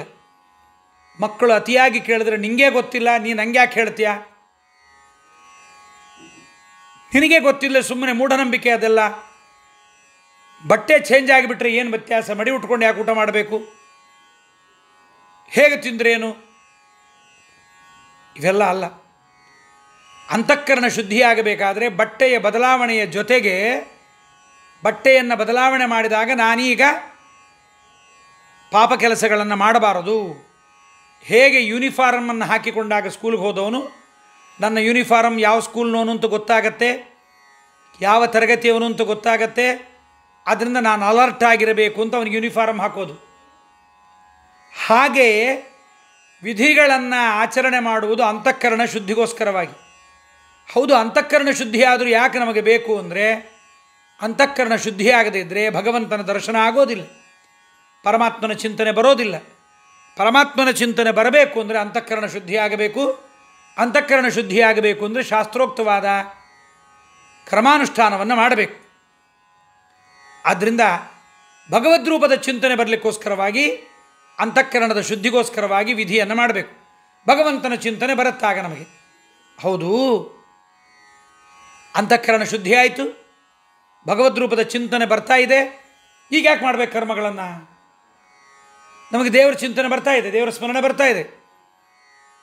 ಅನೇಕರು ದೇವರ ಚಿಂತನೆ ಅಂದರೆ ಏನೋ ಕಣ್ಣು ಮುಚ್ಕೊಂಡು ಕೂತ್ಕೊಂಡ್ಬಿಟ್ರೆ ಅಲ್ಲ, ದೇವರ ಗುಣಗಳ ಚಿಂತನೆ ಬರಬೇಕು, ದೇವರ ಗುಣಗಳ ಬಗ್ಗೆ ನಂಬಿಕೆ ಇರಬೇಕು, ದೇವರ ಗುಣಗಳು ಎಂಥದ್ದು ಅಂತ ತಿಳಿಯಬೇಕು, ಗುಣಕ್ಕೂ ದೇವರಿಗೂ ಭೇದ ಇಲ್ಲ ಅಂತ ತಿಳಿಯಬೇಕು, ಪರಮಾತ್ಮ ಎಲ್ಲರಲ್ಲಿದ್ದಾನೆ ಅಂತ ಬರಬೇಕು. ಬಹಳ ಚಿಂತನೆ ವಿಚಾರ ಬಹಳ ದೊಡ್ಡದಿದೆ. ಆದರೆ ಇಲ್ಲಿ ಪ್ರಶ್ನೆ ಬರುತ್ತೆ, ಜ್ಞಾನಕ್ಕೋಸ್ಕರವಾಗಿ ಕರ್ಮಗಳನ್ನು ಮಾಡಬೇಕು ಅಂತ ಹೇಳ್ತೀರಿ, ಜ್ಞಾನ ಬಂದ ಮೇಲೂ ಕೂಡ ಯಾಕೆ ಮಾಡಬೇಕು? ಜ್ಞಾನ ಬಂದುಬಿಡ್ತು ನಮಗಿವಾಗ, ಅಪರೋಕ್ಷ ಜ್ಞಾನ ಬಂದುಬಿಡ್ತು. ಬಂದ ಮೇಲೆ ಕರ್ಮ ಬಿಟ್ಟು ಬಿಡೋಣ, ಬಿಡಬಹುದು ಅಂತಾರೆ ಬೇರೆ ಅನೇಕರು. ಆದರೆ ನಮ್ಮ ದ್ವೈತ ಮತದಲ್ಲಿ ಹಾಗಿಲ್ಲ. ಅತೀತ ಅನಾಗತ ಜ್ಞಾನಿ ತ್ರೈಲೋಕ್ಯೋದ್ಧರಣ ಕ್ಷಮಃ ಏತಾದೃಶೋಪಿ ನಾಚಾರಂ ಶ್ರೌತಂ ಸ್ಮಾರ್ತಂ ನ ಸಂತ್ಯಜೇತ್ ಅಂತ. ಅಪರೋಕ್ಷ ಜ್ಞಾನ ಬಂದ ಮೇಲೂ ಕೂಡ ಪ್ರಾರಬ್ಧ ಕರ್ಮ ಇರುತ್ತೆ. ಪ್ರಾರಬ್ಧ ಕರ್ಮದ ನಾಶಕ್ಕೋಸ್ಕರವಾಗಿ ಕರ್ಮಾಚರಣೆಯನ್ನು ಮಾಡಲೇಬೇಕು. ಆದ್ದರಿಂದ ಮಾಡದೇ ಇದ್ದರೆ ಏನಾಗತ್ತೆ ಅಂದರೆ ಮೋಕ್ಷದಲ್ಲಿ ಆನಂದ ಹ್ರಾಸ ಆಗಿಬಿಡುತ್ತೆ. ಆನಂದ ವೃದ್ಧಿ ಆಗಲ್ಲ. ನಮಗೆ ಆನಂದದ ವೃದ್ಧಿ ಆಗಬೇಕು ಅಂದರೆ, ಆನಂದ ಹ್ರಾಸವಾಗಬಾರದು ಅಂದರೆ ಕರ್ಮವನ್ನು ಮಾಡ್ತಲೇ ಇರಬೇಕು. ಕುರ್ವನ್ನೇವೇಹ ಕರ್ಮಾಣಿ ಜಿಜೀವಿಷೇತ್ ಶತಗುಂ ಸಮಾಹ. ಈಶಾವಾಸ್ಯ ಭಾಷ್ಯವಚನ ಹೀಗೆ ಹೇಳುತ್ತೆ, ಅಜ್ಞಸ್ಯ ಕರ್ಮಲಿಪ್ಪೇತ ಕೃಷ್ಣೋಪಾಸ್ತಿಮಕುರ್ವತಃ ಜ್ಞಾನಿನೋಪಿ ಯಥೋ ಹ್ರಾಸ ಆನಂದಸ್ಯ ಭವೇದ್ರುವಂ ಅಂತ. ಜ್ಞಾನಿಯಾದವನು ಕೂಡ ಅಜ್ಞನಾದವನು ಕೂಡ ಕರ್ಮವನ್ನು ಆಚರಣೆ ಮಾಡಲೇಬೇಕು, ಕರ್ಮದ ಆಚರಣೆಯನ್ನು ಮಾಡಲೇಬೇಕು. ಜ್ಞಾನಿನೋಪಿ ಯಥೋ ಹ್ರಾಸ, ಅವನು ಜ್ಞಾನಿಯಾಗಿದ್ದರೂ ಕೂಡ ಆನಂದದ ಹ್ರಾಸ ಆಗಿಬಿಡುತ್ತೆ ಕರ್ಮವನ್ನು ಮಾಡದೇ ಇದ್ದರೆ. ಅವನು ಅತೀತ ಅನಾಗತ ಜ್ಞಾನಿ ಆದರೂ ಕೂಡ ಹಿಂದಿನ ಮುಂದಿನ ಇಂದಿನ ಎಲ್ಲ ವಿಚಾರವನ್ನು ಹೇಳಿದರೂ ಕೂಡ, ಎಲ್ಲದರ ಜ್ಞಾನ ಇದ್ದರೂ ಕೂಡ ಕರ್ಮವನ್ನು ನನಗೆಲ್ಲ ಗೊತ್ತಿದೆ ಬೇಕಾಗಿಲ್ಲ ಅಂತ ಅನ್ನಬಾರದು. ಕರ್ಮಾಚರಣೆಯನ್ನು ಮಾಡಲೇಬೇಕು ಅವನು. ಆದ್ದರಿಂದ ಕರ್ಮಾಚರಣೆಯನ್ನು ಬಿಡಲಿಕ್ಕಾಗೋದೇ ಇಲ್ಲ. ಆದ್ದರಿಂದ ವಿಹಿತ ಕರ್ಮಾನುಷ್ಠಾನವನ್ನು ಮಾಡಿದ ಮೇಲೆ ಕರ್ಮಭಿಶುದ್ಧ ಸತ್ವಾನಾಂ ಕರ್ಮತ್ಯಾಗೋಪಿ ನಾಣ್ಯತ ಅಂತ ಐತರೇಯ ಭಾಷ್ಯದಲ್ಲಿ ಹೇಳ್ತಾರೆ. ವಿಹಿತ ಕರ್ಮಾನುಷ್ಠಾನದಿಂದ ಯಾರಿಗೆ ಮನಸ್ಸು ಅಂತಃಕರಣ ಶುದ್ಧವಾಗಿರುತ್ತೆ ಅವರೂ ಕೂಡ ಪ್ರವೃತ್ತ ಕರ್ಮವನ್ನು ಬಿಡ್ತಾರೆ ಹೊರತು ತಮಗೆ ವಿಹಿತವಾದ ಕರ್ಮಾನುಷ್ಠಾನವನ್ನು ಬಿಡೋದಿಲ್ಲ. ಅಥವಾ ಕ್ರಿಯಾದ್ವೈತವನ್ನು ತಿಳಿಯುತ್ತಾರೆ. ತನ್ನಲ್ಲಿ, ಕರ್ಮದಲ್ಲಿ, ಕ್ರಿಯಾದಲ್ಲಿ 3 ಜನರಲ್ಲೂ ಭಗವಂತ ನಿಂತು ಮಾಡಿಸ್ತಾ ಇದ್ದಾನೆ ಅಂತ ತಿಳಿಯುತ್ತಾರೆ. ಫಲವನ್ನು ದೇವರಿಗೆ ಬಿಡ್ತಾನೆ. ಅದಕ್ಕೆ ದೇವರು ಹೇಳ್ತಾನೆ, ಯಾರು ಕರ್ಮವನ್ನು ಬಿಡ್ತಾರೆ, ಯಾರು ಮಾಡಬೇಕು ಅಂದರೆ ಇಷ್ಟೇ ನೋಡ್ರಿ. ಒಬ್ಬ ವ್ಯಕ್ತಿ ಮೊದಲು ಭಗವಂತನ ಕಥಾಶ್ರವಣ, ಆಮೇಲೆ ಧಾರಣ, ಧ್ಯಾನ, ಸಂಪ್ರಜ್ಞಾತ, ಅಸಂಪ್ರಜ್ಞಾತ ಅಂತ ಇದು ದೇವರ ಚಿಂತನೆ ಮಾಡುವ ಮೆಟ್ಲು. ಶ್ರವಣ ಮಾಡುವುದು ಭಗವಂತನ ಒಂದು ಚಿಂತನೆ, ಇದು ಒಂದು ಧ್ಯಾನವೇ. ಈ ಶ್ರವಣ ಮಾಡುವಾಗ ಮಾಡಿದ ಮೇಲೆ ಮನನ, ಮನನ ಆದ ಮೇಲೆ ಧಾರಣ, ಒಂದೊಂದೇ ಪರಮಾತ್ಮನ ಅವಯವಗಳ ಚಿಂತನೆಯನ್ನು ಮಾಡ್ತಾ ಮಾಡ್ತಾ ಮಾಡ್ತಾ ಏಕೈಕ ಶೃಂಗಾನಿ ಧಿಯಾ ವಿಭಾವಯೇತ್ ಪಾದಾದಿ ಯಾವದ್ಧಸಿತಂ ಗದಾಭೃತಃ ಜಿತಂ ಜಿತಂ ಸ್ಥಾನಮಪೋಹ್ಯ ಧಾರಯೇತ್ ಪರಂ ಶುದ್ಧ್ಯತಿ ಧೀರ್ಯಥಾ ಯಥಾ. ದೇವರ ಚಿಂತನೆಯಿಂದ ಮಾತ್ರ ಮನಸ್ಸಿನ ಶುದ್ಧಿ. ಮನಸ್ಸು ನಿಮಗೆ ಕೈಗೆ ಸಿಗೋದಿಲ್ಲ. It's not A feeding bottle. ಮನಸ್ಸು ಕೈಗೆ ಸಿಗೋದಿಲ್ಲ. ಪರಮಾತ್ಮನ ಕಥೆಗಳನ್ನು ಕೇಳಿಯೇ ಅಂತಃಕರಣದ ಶುದ್ಧಿಯಾಗಬೇಕು. ಅಂತಃಕರಣ ಶುದ್ಧಿ ಆಗಲಿ ಅಂತಲೇ ಕೇಳಬೇಕು. ಸುಮ್ಮನೆ ಟೈಮ್ ಪಾಸಿಗೋಸ್ಕರವಾಗಿ ಭಗವಂತನ ಕಥೆ ಕೇಳೋದಲ್ಲ. ಈತ ಅಸಂಪ್ರಜ್ಞಾತ ಸಮಾಧಿ ಅಂತ ಒಂದು ಕಡೆಗೆ ಹೋಗ್ತಾನೆ, ಒಂದು ಸ್ಥಿತಿಗೆ ತಲುಪುತ್ತಾನೆ. ಅವನು ಆ ಸ್ಥಿತಿಯಲ್ಲಿದ್ದಾಗ ಸಂಪೂರ್ಣ ದೇಹಾಭಿಮಾನವನ್ನು ಮರೆತು ಬಿಟ್ಟಿರ್ತಾನೆ. ತನಗೂ ತನ್ನ ದೇಹಕ್ಕೂ ಇರುವ ಭೇದದ ಜ್ಞಾನವನ್ನು ಚೆನ್ನಾಗಿ ಅರಿತು ತಾನು ಬೇರೆ, ತನ್ನಲ್ಲಿರುವ ದೇವರು ಬೇರೆ, ತಾನಿರುವ ಈ ಸ್ಥೂಲ ದೇಹ ಬೇರೆ ಅಂತ ತಿಳಿದಿರ್ತಾನೆ. ಆ ಸ್ಥೂಲ ದೇಹದ ಅಭಿಮಾನವನ್ನು ಬಿಟ್ಟು ಒಳಗಿರುವ ದೇವರ ಚಿಂತನೆಗೆ ಹೋಗಿಬಿಟ್ಟಿರ್ತಾನೆ. ಮಗು ಅಳ್ತಾ ಇರುತ್ತೆ. ಅಳುವ ಮಗುವನ್ನು ಸಮಾಧಾನ ಮಾಡಲಿಕ್ಕೆ ಅನೇಕರು ಹಣ್ಣು ತಂದು ಕೊಡ್ತಾರೆ, ಗೋಡಂಬಿ ತಂದು ಕೊಡ್ತಾರೆ, ಏನೇನೋ ಪದಾರ್ಥಗಳನ್ನು, ಆಟಿಕೆಗಳನ್ನೆಲ್ಲ ತಂದು ಕೊಡ್ತಾರೆ. ಒಂದೊಂದೇ ತಗೊಳ್ತಾ ಇರುತ್ತೆ. ಸಮಾಧಾನ ಆಗತ್ತೆ, ಮತ್ತೆ ಅಳತ್ತೆ. ಅಂತಹ ಮಗು ಎಲ್ಲಿಯ ತನಕ ಅಳತ್ತೆ? ಅಮ್ಮ ಸಿಗೋ ತನಕ ಅಳತ್ತೆ. ಅಮ್ಮ ಸಿಕ್ಕ ಮೇಲೆ ಏನು ಮಾಡಿಬಿಡುತ್ತೆ? ಎಲ್ಲ ಪದಾರ್ಥ ಬಿಸಾಕಿ ಅಮ್ಮನ ಎದೆಯನ್ನು ಒಚ್ಚಿಕೊಂಡ್ಬಿಡುತ್ತೆ. ಹಾಗೆ ನಮಗೆ ಈ ಕರ್ಮಗಳೆಲ್ಲ ದೇವರು ಸಿಗುವುದಕ್ಕೋಸ್ಕರವಾಗಿ. ದೇವರು ಸಿಕ್ಕ ಮೇಲೂ ಕೂಡ ಮಗು ಕರ್ಮ ಮಾಡುತ್ತೋ ಇಲ್ವೋ, ಹಾಲು ಕುಡಿಯುತ್ತೋ ಇಲ್ವೋ, ತಾಯಿಯ ತೊಡೆಯ ಮೇಲೆ ಮಲಗುತ್ತೋ ಇಲ್ವೋ, ಕರ್ಮ ಬಿಟ್ಟುಬಿಡುತ್ತಾ ಇಲ್ಲ. ಅದಕ್ಕೆ ಹೇಳ್ತಾರೆ, ಕರ್ಮ ತ್ಯಾಗ ಯಾರು ಮಾಡ್ತಾರೆ ಹೇಗೆ ಅಂದರೆ ಅಸಂಪ್ರಜ್ಞಾತ ಸ್ಥಿತಿಯಲ್ಲಿ ದೇವರ ಚಿಂತನೆ ಮಾಡ್ತಾ ಕೂತ್ಬಿಟ್ರೆ 2 ದಿವಸ ಎಚ್ಚರ ಆಗಲ್ಲ, 3 ದಿವಸ ಎಚ್ಚರ ಆಗಲ್ಲ, ವಾರ ಎಚ್ಚರ ಆಗಲ್ಲ. ಆಗ ವಿಹಿತ ಕರ್ಮಾನುಷ್ಠಾನಗಳು, ಸ್ನಾನ ಸಂಧ್ಯಾವಂದನ, ಪ್ರಾತಃ ಸಂಧ್ಯಾವಂದನ, ಮಾಧ್ಯಾಹ್ನಿಕೆಗಳು, ಬ್ರಹ್ಮಯಜ್ಞ, ವೈಶ್ವದೇವ, ಅತಿಥಿ ಪೂಜಾ, ಸತ್ಕಾರ, ಇದು ಯಾವುದನ್ನೂ ಬಿಟ್ಟರೂ ಅವನಿಗೆ ದೋಷವಿಲ್ಲ. 2 ಉದಾಹರಣೆ ಹೇಳ್ತೀನಿ ನೋಡ್ರಿ. ಶಮೀಕ ಋಷಿಗಳ ಆಶ್ರಮಕ್ಕೆ ಪರೀಕ್ಷಿತ ಬಂದಾಗ ಅವರು ಸತ್ಕಾರ ಮಾಡಬೇಕಾಗಿತ್ತು ಶಮೀಕರು. ಆದರೆ ಅಸಂಪ್ರಜ್ಞಾತ ಸ್ಥಿತಿಯಲ್ಲಿ ಭಗವಂತನ ಚಿಂತನೆ ಮಾಡ್ತಾ ಇದ್ದದ್ರಿಂದ ಅವರಿಗೆ ಪಾಪ ಬರಲಿಲ್ಲ. ಆದರೆ ಇದನ್ನು ಗೊತ್ತಿದ್ದ ಪರೀಕ್ಷಿತ ಮರೆತು ಹೋಗಿಬಿಟ್ಟ. ತಾನು ಅಸಂಪ್ರಜ್ಞಾತ ಸ್ಥಿತಿಯಲ್ಲಿ ಭಗವಂತನ ಚಿಂತನೆ ಮಾಡುವ ಅಪರೋಕ್ಷ ಜ್ಞಾನಿ ಪರೀಕ್ಷಿತ. ಆದರೆ ಮರೆತು ಹೋಗಿಬಿಟ್ಟ ಪ್ರಾರಬ್ಧ ಕರ್ಮದಿಂದ. ಮೃಧಾ ಸಮಾಧಿಯಿಂದ ಸುಳ್ಳು ಮುಚ್ಚಿಕೊಂಡು ಕಣ್ಣು ಮುಚ್ಚಿಕೊಂಡು ಕೂತಿದ್ದಾರೆ, ಅವಮಾನ ಮಾಡ್ತಾ ಇದ್ದಾರೆ ಅಂತ ಸತ್ತ ಹಾವನ್ನು ಕೊರಳಿಗೆ ಹಾಕಿದ. ಇದು ಅಸಂಪ್ರಜ್ಞಾತ ಸ್ಥಿತಿಯಲ್ಲಿದ್ದವರಿಗೆ ದೇಹಾಭಿಮಾನ ಇರೋದಿಲ್ಲ. ಸತ್ತ ಹಾವು ಹಾಕಿದರೂ ಅಷ್ಟೇ, ಒಳ್ಳೆಯ ಹೂವಿನ ಹಾರ ಹಾಕಿದರೂ ಅಷ್ಟೇ, ಅವರಿಗೆ ಮಾತ್ರಾಸ್ಪರ್ಶಗಳು ದುಃಖ ಕೊಡೋದಿಲ್ಲ. ಶಬ್ದಸ್ಪರ್ಶ ರೂಪ ರಸಗಂಧಗಳ ವಿಕಾರ ಅವರಿಗೆ ಅಭಿಮಾನ ಇಲ್ಲದೇ ಇರೋದರಿಂದ ಅದರ ಮೇಲೆ ಪರಿಣಾಮ ಬೀರೋದಿಲ್ಲ. ಇದಾದ ಮೇಲೆ ಇನ್ನೊಂದು ಕಡೆ ನಾವು ನೋಡ್ತೇವೆ, ಗೋಪಾಲದಾಸರು, ಅನೇಕ ಜನ ಜ್ಞಾನಿಗಳು ಎಲ್ಲರೂ ಕೂತಿದ್ದರಂತೆ, ಭಗವಂತನ ಚಿಂತನೆ ಮಾಡ್ತಾ ಇದ್ದರು. ಅನೇಕ ವಿಚಾರಗಳ ವಿಮರ್ಶೆಗಳು ನಡೀತಾ ಇತ್ತು. ಸೂರ್ಯ ಮುಳುಗಿಬಿಟ್ಟ, ಅನೇಕ ಜನ ಕರ್ಮಠರು ಅಲ್ಲಿದ್ದರು. ಎದ್ದವರೆಲ್ಲ ಸಂಧ್ಯಾವಂದನೆಗೆ ಹೋದರೂ ಇವ್ರು ಯಾರೂ ಹೇಳಲಿಲ್ಲ. ಆಗ ಗೋಪಾಲದಾಸರು ಇವರೆಲ್ಲ ಎದ್ದರು. ಎದ್ದೇನು ಮಾಡಿದರು? ಸಂಧ್ಯಾವಂದನೆಯನ್ನು ಮಾಡಿದರು. ಓಹ್, ಈಗ ಮಾಡ್ತಾ ಇದ್ದಾರಾ ಇವರು ಸಂಧ್ಯಾವಂದನೆ 7:15 ಮೇಲೆ ಅಂತ ನಕ್ಕರಂತೆ. ಆಗ ಅವರು ಹಿತ್ತಲ ಬಾಗಿಲನ್ನು ತೆಗೆದು ಸೂರ್ಯ ಇರುವುದನ್ನು ತೋರಿಸಿದರಂತೆ. ಸತ್ಯಬೋಧರ ಮತ್ತು ಜಗನ್ನಾಥದಾಸರ, ಗೋಪಾಲದಾಸರ ಚರಿತ್ರೆಯಲ್ಲಿ ನಾವು ಕೇಳುತ್ತೇವೆ. ಜ್ಞಾನಿಗಳು ಹೇಳಿದ್ದನ್ನು ಕೇಳಬೇಕು, ಅವರು ಮಾಡಿದ್ದೆಲ್ಲ ಆಚರಣೆ ಮಾಡಲಿಕ್ಕೆ ಹೋಗಬಾರ್ದು. ನಾವು ಆಯಾ ಕಾಲಗಳಲ್ಲಿ ಆಯಾ ಕೆಲಸವನ್ನು ಮಾಡಬೇಕು. ಭಾಗವತ ಕೇಳ್ತಾ ಕೂತಿದ್ದೇವೆ, 4:15 ಕೂತ್ಕೊಂಡ್ಬಿಟ್ವಿ, 6:15 7 ಆಯಿತು. ಸಾಯಂ ಸಂಧ್ಯಾವಂದನೆಯ ಸಮಯ ಮೀರಿಬಿಡ್ತು. ಮನೆಗೆ ಹೋಗಿ ಸಂಧ್ಯಾವಂದನೆ ಮಾಡ್ತೇವೆ. ಆವಾಗ ಮಾತ್ರ ಪ್ರಾಯಶ್ಚಿತ್ತ ಅರ್ಘ್ಯ ಇಲ್ಲ. ಯಾಕೆ ಅಂದರೆ ನಾವು ಭಗವಂತನ ಕಥೆಯನ್ನೇ ಕೇಳ್ತಾ ಇದ್ದೀವಿ.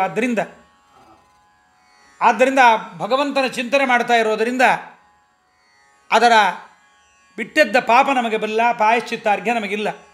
ಇದನ್ನು ನಾವು ತಿಳಿಯಬೇಕು. ಹಾಗೆ ವಾದಿರಾಜರ ಬಳಿಯಲ್ಲಿ ಪುರಂದರದಾಸರಿದ್ದಾಗ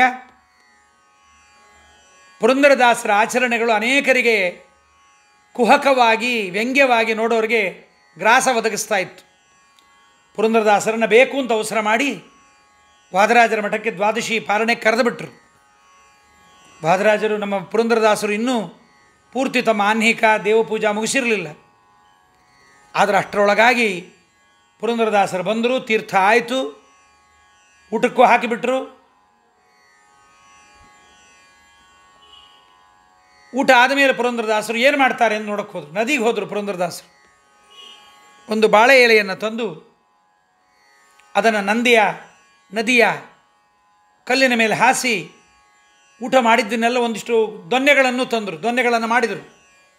ದೊನ್ನೆಗಳನ್ನು ಮಾಡಿ ಎಲೆ ಮೇಲಿಟ್ಟು ಊಟ ಮಾಡಿದ್ದೆಲ್ಲವನ್ನು ಪ್ರತ್ಯೇಕವಾಗಿ ತೆಗೆದಿಟ್ರು. ಯಾರಿಗಾರ ಸಾಧ್ಯವ ಇದು? ಮತ್ತೆ ಸ್ನಾನ ಮಾಡಿ ಆಹ್ನಿಕಗಳನ್ನು ಮುಗಿಸಿ ಊಟ ಮಾಡಿದರು. ಅಲ್ಲಿಗೂ ಜನ ಬರಲಿಲ್ಲ. ಏನೋ ದಾಸರು ಮೆಸ್ಮರಿಸಮ್ ಮಾಡಿದರು, ಮ್ಯಾಜಿಕ್ ಮಾಡಿದರು, ತಾವು ತಿಂದದ್ದನ್ನು ತಾವೇ ವಾಂತಿ ಮಾಡಿ ತಾವೇ ತಿರ್ಗ ತಿಂದರು ಅಂತ ಅದನ್ನೂ ಅಂದರು, ಬಿಡಲಿಲ್ಲ. ಅದನ್ನೂ ಅಂದರು. ಅನ್ನೋರು ಕುಹಕಿಗಳು ಯಾವತ್ತೂ ಇರ್ತಾರೆ, ಅಂತ ಇರ್ತಾರೆ. ಆದರೆ ಕುಹಿಕಿಗಳಿಗೆಲ್ಲ ಸಿಗೋದು ಸಾಮಾನ್ಯರು, ಇಂಥ ಅಪರೋಕ್ಷ ಜ್ಞಾನಿಗಳು ಸಿಗಲ್ಲ. ಆದ್ದರಿಂದ ಪರಮಾತ್ಮ ಹೇಳ್ತಾನೆ, ಯಸ್ತ್ವಾತ್ಮರತಿರೇವ ಸ್ಯಾತ್ ಆತ್ಮತೃಪ್ತಶ್ಚ ಮಾನವಃ ಆತ್ಮನ್ಯೇವ ಚ ಸಂತುಷ್ಟಃ ತಸ್ಯ ಕಾರ್ಯಂ ನ ವಿದ್ಯತೆ. ಭಗವದ್ಗೀತೆಯಲ್ಲಿ ಪರಮಾತ್ಮ ಹೇಳ್ತಾನೆ, ಎಷ್ಟು ಯಾವನಾದರೋ ಆತ್ಮರತಿ, ತನ್ನಲ್ಲೇ ತಾನು ಆನಂದ ಪಡೋದು ಅಂತಲ್ಲ, ಪರಮಾತ್ಮನಿಂದ ಆನಂದವನ್ನು ಯಾರು ಪಡ್ತಾ ಇರ್ತಾನೋ, ಪರಮಾತ್ಮನಿಂದ ಯಾರು ತೃಪ್ತಿಯನ್ನು ಪಡ್ತಾ ಇರ್ತಾನೋ, ಪರಮಾತ್ಮನ ವಿಚಾರ ಬಂತು ಅಂದರೆ ಲೌಕಿಕ ಎಲ್ಲ ಬಿಟ್ಬಿಡ್ತಾರೆ. ಅವ್ರಿಗೆ ಬೇಕಾಗಿಲ್ಲ, ಈ ಟಿ ವಿ ಬೇಕಾಗಿಲ್ಲ, ಈ ಫೇಸ್ಬುಕ್ ಬೇಕಾಗಿಲ್ಲ, ಈ ಯೂಟ್ಯೂಬ್ ಬೇಕಾಗಿಲ್ಲ, ಈ ಊಟಗಳ ರುಚಿ ಬೇಕಾಗಿಲ್ಲ. ಬರ್ತಾ ಇದ್ದ ನೋಡ್ರಿ, ಎಂಥ ಅಡಿಗೆ ಹಾಕಿದರೂ ತಿಂತಾ ಇದ್ದ, ಯಾರು ಬೈದರೂ ಬೈಸ್ಕೋತಾ ಇದ್ದ. ನೀ ಚೆನ್ನಾಗಿಲ್ಲ, ದಪ್ಪಗಿದ್ಯಾ ಅಂದರೆ ಹೋಗೋಣ, ಮುಂದ ಬಾಡಿಗೆ ಮನೆ ಬೈಕೊಂಡು ಹೋಗ್ರಿ ಇಂದ. ಅವನು ಅನ್ನ ನೋಡ್ತಾ ಇರಲಿಲ್ಲ, ಹಳಸಿದ ಅನ್ನವ ರುಚಿಯಾದ ಅನ್ನವ ಅಂತ ನೋಡ್ತಿರಲಿಲ್ಲ. ಅಖಂಡವಾದೊಂದೊಂದು ಅಗಳಿನೊಳಗೆ ಖಂಡನೆಂದೆನಿಸಿ ಪರಮಾತ್ಮ ಇದ್ದದ್ದನ್ನು ನೋಡ್ತಿದ್ದ. ನಾವೇ ನೋಡ್ತೀವಿ, ಪದಾರ್ಥದ ಬಣ್ಣ, ಪದಾರ್ಥದ ರುಚಿ, ಅದರ ಹೆಸರು ನೋಡ್ತೀವಿ, ರೂಪವನ್ನು. ಆದರೆ ಅವನದನ್ನು ನೋಡಲಿಲ್ಲ. ಆದ್ದರಿಂದ ದೇವರನ್ನೇ ನೋಡಿ ದೇವರಲ್ಲೇ ಸಂತೋಷಪಟ್ಟು ದೇವರಿಗಾಗಿ ಎಲ್ಲವನ್ನು ಮಾಡ್ತಕ್ಕಂಥವನು ಭಗವಂತನ ಚಿಂತನೆಯಲ್ಲಿದ್ದಾಗ, ಅಸಂಪ್ರಜ್ಞಾತ ಸ್ಥಿತಿಯಲ್ಲಿದ್ದಾಗ ಅವನಿಗೆ ಕರ್ಮಾನುಷ್ಠಾನಗಳು ವಿಹಿತವಲ್ಲ. ಆದರೆ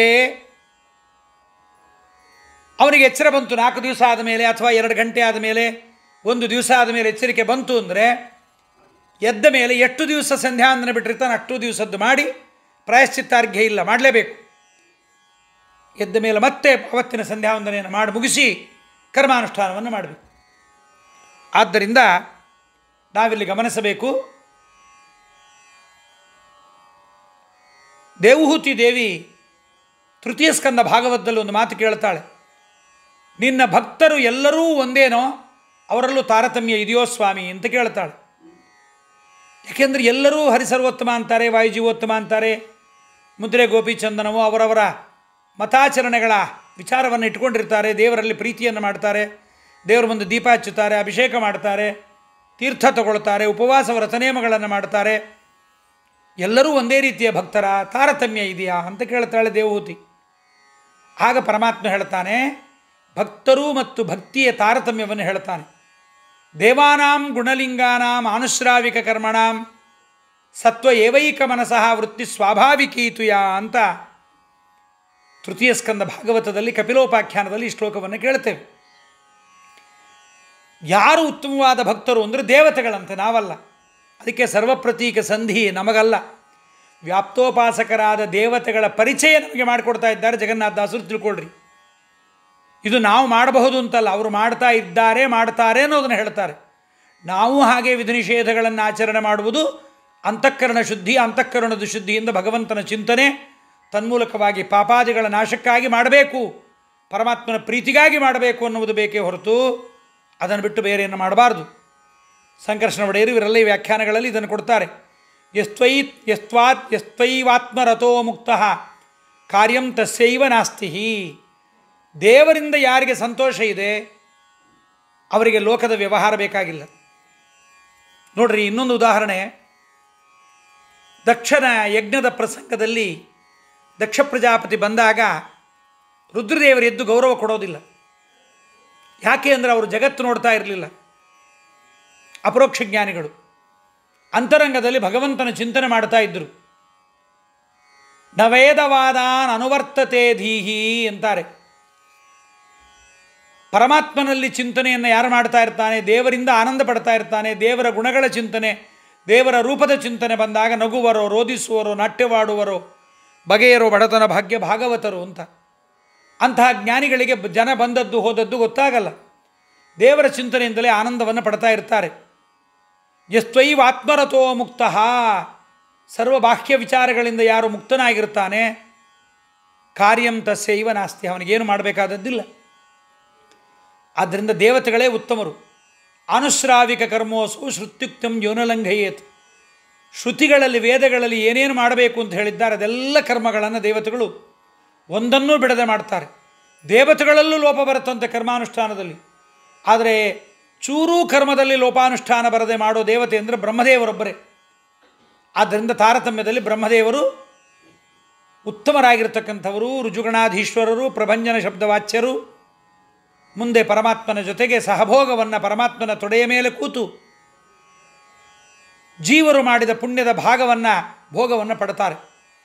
ಆದ್ದರಿಂದ ಇಲ್ಲಿ ನಾವು ತಿಳಿಯಬೇಕು, ಪರಮಾತ್ಮನ ಚಿಂತನೆ ಬಂದವರಿಗೆ ಕರ್ಮ ಇಲ್ಲ. ಪರಮಾತ್ಮನ ಚಿಂತನೆ ಬಂದ ಮೇಲೆ ವಿಧಿ ನಿಷೇಧಗಳನ್ನು ಎಲ್ಲವನ್ನೂ ಕೂಡ ಇದು ಪರಮಾತ್ಮನಿಗೆ ಪ್ರೀತಿ ಅಂತ ದೇವರು ಹೇಳಿದ್ದಾನೆ, ಆದ್ದರಿಂದ ಮಾಡ್ತೇವೆ. ಅದಕ್ಕೆ ಕರ್ಮ ನಿರ್ಹಾರ ಮುದ್ದಿಶ್ಯ ಪರಸ್ಮಿನ್ವಾ ಯದರ್ಪಣಂ ಯಜೇದ್ಯಷ್ಟವ್ಯಮಿತಿ ಅಪೃಥಕ್ ಭಾವ ಸ ಸಾತ್ವಿಕ ಅಂತ ಭಾಗವತ. ತನ್ನ ಪ್ರಾರಬ್ಧ ಕರ್ಮ ನಾಶ ಆಗಬೇಕು, ದೇವರು ಪ್ರೀತನಾಗಬೇಕು, ಇದು ದೇವರು ಹೇಳಿದ್ದಾನೆ, ಆದ್ದರಿಂದ ಮಾಡ್ತೀವಿ. ಮತ್ತೊಂದು ಉದ್ದೇಶಕ್ಕೆ ಮಾಡೋದಿಲ್ಲ ಅಂತ ಯಾರು ಕರ್ಮವನ್ನು ಮಾಡ್ತಾನೆ ಅವನಿಗೆ ಅಂತಃಕರಣದ ಶುದ್ಧಿ. ಕರ್ಮವನ್ನು ಎಲ್ಲರೂ ಮಾಡ್ತಾರೆ, ನದಿ ಸ್ನಾನವನ್ನು ದೇವರಿಗೆ ಅಭಿಷೇಕ ಅಂತ ಜ್ಞಾನಿ ಮಾಡ್ತಾನೆ, ದೇಹ ಶುದ್ಧಿಗೋಸ್ಕರವಾಗಿ ಮಾಡ್ತಾನೆ ಅಜ್ಞ. ಊಟವನ್ನು ದೇವರಿಗೆ ಊಟ ಅಂತ ಮಾಡಿಸ್ತಾನೆ ಪ್ರಾಜ್ಞ, ತನ್ನ ಹೊಟ್ಟೆ ತುಂಬಬೇಕು ಅಂತ ತಿಳಿತಾನೆ ಅಜ್ಞ. ಆದ್ದರಿಂದ ಕರ್ಮವನ್ನೆಲ್ಲರೂ ಮಾಡ್ತಾರೆ. ಜ್ಞಾನಿಯ ಕರ್ಮ ಬೇರೆ, ಅಜ್ಞಾನಿಯ ಕರ್ಮ ಬೇರೆ. ಅಜ್ಞಾನಿ ಕರ್ಮ ಮಾಡುವಾಗ ದೇವರಿಗೆ ಪ್ರೀತಿ ಅಂತ ಮಾಡ್ತಾನೆ, ಎಲ್ಲ ಕೆಲಸವನ್ನು ಪ್ರತಿಯೊಂದು ಭಗವಂತನಿಗೆ ಪ್ರೀತಿ ಅಂತಲೇ ಮಾಡ್ತಾನೆ, ಇದು ದೇವರಿಗೆ ಪ್ರಿಯವಾಗಿದೆ ಅಂತಲೇ ಮಾಡ್ತಾನೆ. ಇನ್ನೂ ಒಂದು ವಿಧಿ ನಿಷೇಧಗಳ ಬಗ್ಗೆ ಗೋಪಾಲದಾಸರೊಂದು ಸುಳಾದಿಯಲ್ಲಿ ಹೇಳ್ತಾರೆ. ವಿಧಿ ನಿಷೇಧ ಅಂದರೆ ಯಾವುದು ಅಂತಂದರೆ, ದೇವರ ಮನಸ್ಸಿಗೆ ಇವತ್ತು ಬಂದರೆ ಅದು ವಿಧಿ, ಬರದೇ ಇದ್ದರೆ ಅದೇ ನಿಷೇಧ. ಇವತ್ತು ದೇವರ ಮನಸ್ಸಿಗೆ ಊಟ ಮಾಡಬಾರದು ಅಂತ ಬಂದರೆ ಅದೇ ವಿಧಿ, ಬಂತು ಅಂದರೆ ಅದೇ ಅದೇ ವಿಧಿ, ಅದೇ ಬರಲಿಲ್ಲ ಅಂದರೆ ಅದೇ ನಿಷೇಧ. ಅಂದರೆ ವಿಧಿ ನಿಷೇಧಗಳನ್ನು ನಾವು ಮಾಡ್ತಾ ಇದ್ದರೂ ಕೂಡ ಕೆಲವೊಮ್ಮೆ ಪಾಪಕರ್ಮ ಆಗಿಬಿಡುತ್ತೆ. ಅಯ್ಯೋ ಹೀಗಾಯ್ತಲ್ಲ ಅಂತಲ್ಲ, ಇದು ಭಗವದ್ ಇಚ್ಛೆ ಎನ್ನಬೇಕಾಗ, ಪರಮಾತ್ಮನ ಇಚ್ಛೆಯಿಂದ ಆಗತ್ತೆ. ಇದು ಪರಮಾತ್ಮನಿಗೆ ಪ್ರೀತಿ, ದೇವರು ಪ್ರೀತಿಯಿಂದ ಮಾಡಿಸಿದ್ದಾನೆ, ಇದು ಪರಮಾತ್ಮ ಪ್ರೀತನಾಗಲಿ ಅಂತ ಪರಮಾತ್ಮನ ಪ್ರೀತಿಗೋಸ್ಕರವಾಗಿ ಅದನ್ನು ಅರ್ಪಣೆ ಮಾಡ್ತಾರೆ. ಆದ್ದರಿಂದ ಹಾಗೆ ಜ್ಞಾನಿಗಳೆಲ್ಲರೂ ಕೂಡ ತಾವೇನು ಮಾಡ್ತಾರೆ, ವಿಧಿ ನಿಷೇಧಗಳನ್ನು, ಅಖಿಲ ಕರ್ಮಗಳನ್ನು ಮಾಡುವುದನ್ನು ಹೀಗೆ ಮಾಡ್ತಾರೆ. ಆದ್ದರಿಂದ ಜ್ಞಾನಕ್ಕಾಗಿ ಮಾಡ್ತಕ್ಕಂಥ ಕರ್ಮಗಳನ್ನೇ ಜ್ಞಾನ ಬಂದ ಮೇಲೂ ಮೋಕ್ಷದಲ್ಲಿ ಯಾಕೆ ಮಾಡಬೇಕು ಅನ್ನುವುದಕ್ಕೆ ಉತ್ತರವನ್ನು ಕೊಡ್ತಾ, ಭಗವದ್ರೂಪದ ಚಿಂತನೆ ಸರ್ವತ್ರದಲ್ಲಿ ಬರಲು ಅಂದರೆ ಬೇರೆ ಯಾವುದರಲ್ಲೂ ಮನಸ್ಸು ಬಾರದೇ ಇದ್ದರೆ, ಅಸಂಪ್ರಜ್ಞಾತ ಸ್ಥಿತಿಗೆ ಮನಸ್ಸು ಬಂತು ಅಂದರೆ ಆಗ ಕರ್ಮದ ಚಿಂತನೆಗಳು, ವಿವೇಚನೆಗಳು ಬರೋದು ಶಕ್ಯ ಇಲ್ಲ. ಅವನಿಗೆ ಅದನ್ನು ಹೇಳಲ್ಲ. ನಾಶಕ್ಕೆ ಕರ್ಮಚೋದನ, ಯಾರಿಗೆ? ಅಸಂಪ್ರಜ್ಞಾತ ಸ್ಥಿತಿಯಲ್ಲಿದ್ದವನಿಗೆ. ಅಶಕ್ಯವಾದ ಕರ್ಮವನ್ನು ಶಾಸ್ತ್ರ ಕೂಡ ವಿಧಾನ ಮಾಡೋದಿಲ್ಲ. ಆದ್ದರಿಂದ ಜ್ಞಾನಿಯಾದವನು ಸಮಾಧಿ ಸ್ಥಿತಿಯಲ್ಲಿ ಕರ್ಮ ಮಾಡದೇ ಇದ್ದರೆ ಅವನಿಗೆ ದೋಷ ಇಲ್ಲ. ಆಗ ಸ್ವಾಭಾವಿಕವಾಗಿ ಅವನು ಕರ್ಮಗಳನ್ನು ಬಿಡ್ತಾನೆ. ಅನಾದರದಿಂದ ಬಿಡಲ್ಲ, ಬಿಡು ಅಂತ ಅನ್ನಲ್ಲ. ಆಗ ಸ್ವಾಭಾವಿಕವಾಗಿ ಅವನು ಕರ್ಮಗಳನ್ನು ಬಿಟ್ಟರೂ ಕೂಡ ಅನಾದರ ಇಲ್ಲವಾದ್ದರಿಂದ ಸಮಾಧಿ ಸ್ಥಿತಿಯಿಂದ ಬಂದ ಮೇಲೆ ಎಲ್ಲ ಕರ್ಮವನ್ನು ಮಾಡ್ತಾನೆ. ಆದ್ದರಿಂದ ಪ್ರವೃತ್ತಂ ಮತ್ಪರಸ್ತ್ಯಜೇತ್ ಅಂತಾನೆ ಪರಮಾತ್ಮ. ಪ್ರವೃತ್ತ ಕರ್ಮಾನುಷ್ಠಾನವನ್ನು ಬಿಡಬಹುದು, ನಿವೃತ್ತ ಕರ್ಮಾನುಷ್ಠಾನವನ್ನು ಮಾಡಬೇಕು. ಅಥವಾ ವಿಧಿ ನಿಷೇಧಗಳಾಚರಿಸುವರು ಬುಧರು ಅಂದರೆ ವಿಧಿ ನಿಷೇಧಗಳ ಭಯದಿಂದ ವಿಹಿತವನ್ನು ಮಾಡ್ತಾರೆ, ನಿಷಿದ್ಧವನ್ನು ಬಿಡ್ತಾರೆ. ಹಾಗಲ್ಲ. ಸರ್ವತ್ರದಲ್ಲಿ ಭಗವದ್ರೂಪದ ಚಿಂತನೆ ಬಂದಾಗ ಬುಧನಿಗೆ ಭಯವೇ ಇಲ್ಲ. ಜ್ಞಾನಿಗೆ ಎಲ್ಲ ಕಡೆಯಲ್ಲಿ ಭಗವದ್ರೂಪದ ಚಿಂತನೆ ಬಂತು ಅಂದರೆ ಹುಲಿ ಬಂದರೂ ಎದುರಿಗೆ ನಿಂತ್ಕೋತಾನೆ, ಭಯದಿಂದ ಓಡಿ ಹೋಗಲ್ಲ, ಸಾಮಾನ್ಯರು ಹೋದಂತೆ. ದೇವರ ಚಿಂತನೆ ಬಂತು ಅಂತ ಭಗವದ್ಗೀತೆಯ ಒಂದು ಅಧ್ಯಾಯದಲ್ಲಿ ಅಭಯಂ ಸತ್ವ ಸಮೃದ್ಧಿ ಜ್ಞಾನಯೋಗ ವ್ಯವಸ್ಥಿತಿ ಅಂತ ಆ ಅಧ್ಯಾಯದ ಪಾರಾಯಣ ಮಾಡಿದರೆ ಭಯ ಪರಿಹಾರ ಆಗತ್ತಂತೆ. ಅದಕ್ಕೆ ಒಬ್ಬ ಬ್ರಾಹ್ಮಣ ಒಂದು ಊರಿಗೆ ಬರ್ತಾ ಇರ್ತಾನೆ. ಆನೆಗೆ ಮದ ಬಂದುಬಿಟ್ಟಿರುತ್ತೆ, ಭಯಂಕರವಾದ ಮದ. ಆನೆ ತಪ್ಪಿಸಿಕೊಂಡು ಓಡ್ತಾ ಇರುತ್ತೆ. ರಾಜ ಎಲ್ಲ ಕಡೆ ಡಂಗುರ ಸಾರಿಸ್ತಾನೆ, ಆನೆಗೆ ಮದ ಬಂದಿದೆ, ಎಲ್ಲ ಬಾಗಿಲು ಹಾಕ್ಕೊಂಡು ಒಳಗಡೆ ಹೋಗ್ರಿ. ಇದು ಗೊತ್ತಿಲ್ಲ ಈ ಬ್ರಾಹ್ಮಣನಿಗೆ. ಎದುರಿಗೆ ಬಂದ ಆನೆ ಬಂದೇ ಬಿಡ್ತು.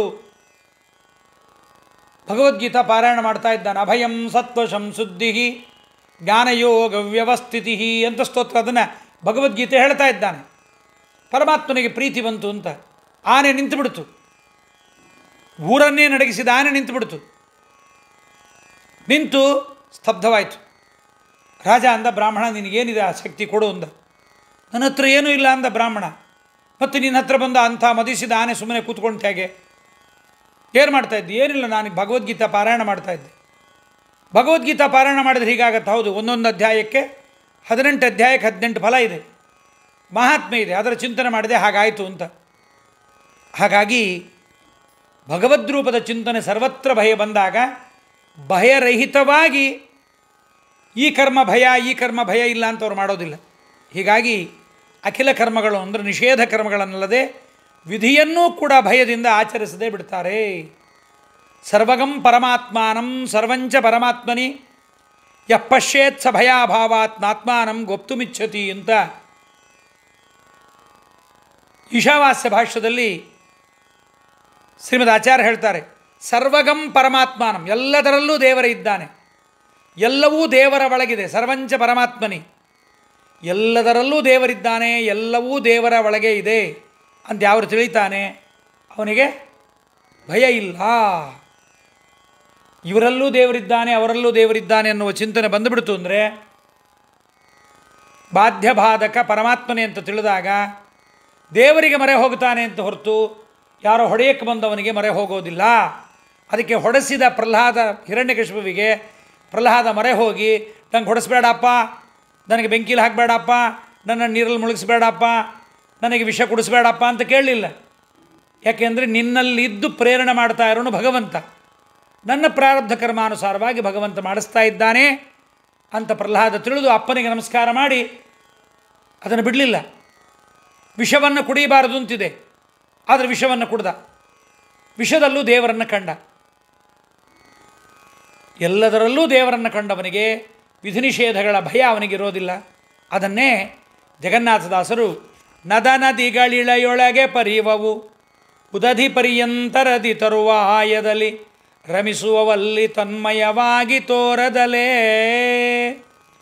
ವಿಧಿ ನಿಷೇಧಗಳಾಚರಿಸುವರು ಬುಧರು ಭಗವದ್ರೂಪ ಸರ್ವತ್ರದಲ್ಲಿ ಚಿಂತನೆ ಬರಲು ತ್ಯಜಿಸುವರಖಿಳ ಕರ್ಮಗಳ. ಆದ್ದರಿಂದ ನಮ್ಮ ದೈನಂದಿನ ಕರ್ಮದಲ್ಲಿ ವೇದಗಳು ನಮಗೆ ವಿಧಾನ ಮಾಡಿದ, ಸ್ಮೃತಿಕಾರರು ವಿಧಾನ ಮಾಡಿದ, ತಂದೆ ತಾಯಿಗಳು ಹೇಳಿದ ಕರ್ಮಗಳನ್ನು ಭಯವಿಲ್ಲದೆ ಭಗವಂತನ ಪ್ರೇರಣೆ, ಪರಮಾತ್ಮನಿಗೆ ಪ್ರೀತಿ ಎಂಬುದಾಗಿ ಅದನ್ನು ತಿಳಿದು ಕೀರ್ತಿಯ ಆಸೆಗೆ, ದುಡ್ಡಿನ ಆಸೆಗೆ, ಜನರಿಗೆ ಕೆಟ್ಟದಾಗಲಿ ಎನ್ನುವ ರೀತಿಯಿಂದ ಕರ್ಮಗಳನ್ನು ಮಾಡಬಾರದು. ಭಗವಂತ ಪ್ರೀತನಾಗಲಿಂತಲೇ ಕರ್ಮವನ್ನು ಮಾಡಿದರೆ ಪರಮಾತ್ಮ ಎಲ್ಲರೊಳಗಿದ್ದು ನಮಗೆ ಅನುಗ್ರಹವನ್ನು ಕೊಡ್ತಾನೆ, ಅಭಯವನ್ನು ಕೊಡ್ತಾನೆ ಅಂತ ಜಗನ್ನಾಥದಾಸರು ಈ 8ನೇ ಪದ್ಯದಲ್ಲಿ ಹೇಳಿದ್ದಾರೆ. ಮುಂದೆ ಏನು ಹೇಳುತ್ತಾರೆ ಎಂಬುದನ್ನು ನಾಳಿನ ದಿವಸ ಶ್ರವಣ ಮಾಡೋಣ. ಶ್ರೀಕೃಷ್ಣಾರ್ಪಣಮಸ್ತು. ಹರಿಯೇ ನಮಃ. ಕಾಯೇನ ವಾಚಾ ಮನಸೇಂದ್ರಿಯರ್ವ ಬುದ್ಧಾತ್ಮನಾವ ಅನುಸೃತ ಸ್ವಭಾವಂ ಕರೋಮಿ ಯದ್ಯತ್ ಸಕಲಂ ಪರಸ್ಮೈ ನಾರಾಯಣಾಯೇತಿ ಸಮರ್ಪಯಾಮಿ. ಶ್ರೀಕೃಷ್ಣಾರ್ಪಣಮಸ್ತು. ಹರಯೇ ನಮಃ.